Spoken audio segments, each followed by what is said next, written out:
আসসালামু আলাইকুম ওরহমতুল্লাহি ওবরাকাতুহ। স্বাগতম 3 মিনিট মাদ্রাসাতে। জিসিম আরবি শব্দ যার বাংলা অর্থ হলো শরীর, ইংরেজিতে হবে বডি। নতুন বছরের প্রথম ভিডিওতেই সবাইকে নববর্ষের শুভেচ্ছা জানিয়ে শুরু করছি আজকের video. Happy new year everyone. Last ভিডিওতে বলেছিলাম শরীরের অঙ্গ প্রত্যঙ্গ নিয়ে ভিডিও বানাবো, তাই নিয়ে আসলাম খুবই তথ্যবহুল একটি ভিডিও বাংলা, আরবি এবং ইংলিশে। শুরুতেই একটা গল্প বলি শোনেন। আমার এক বন্ধু ফয়সাল সৌদি আরবে কফিলের গাড়ি চালায়। লাখ টাকা বেতন, জীবনও চলছিল মোটামুটি ভালোই।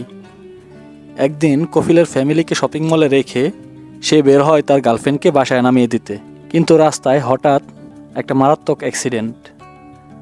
দামি BMW গাড়ি, পুলিশ মুহূর্তে হাজির। সমস্যা একটাই, পুলিশ কফিলকে ফোন দিতে বলছে, কিন্তু ফয়সাল আরবি জানে না, তাই আরবিতে ঠিক করে বলতে পারছে না। আরও বড় সমস্যা, হাত আর পায়ে প্রচণ্ড ব্যথা পেয়েছে সে, কিন্তু সেটাও আরবিতে বোঝাতে পারছে না। আর এখানেই অনেক প্রবাসী আটকে যায়। তাই আজকের ভিডিওতে আমরা শিখব মানুষের শরীরের গুরুত্বপূর্ণ অঙ্গ প্রত্যঙ্গ, যেগুলো জানলে এমন বিপদে আপনি নিজেকে সহজেই বাঁচাতে পারবেন। মূল ভিডিও শুরু করার আগে অনুরোধ করব লাইক, কমেন্ট ও শেয়ার করে আমাদের সাথে থাকার।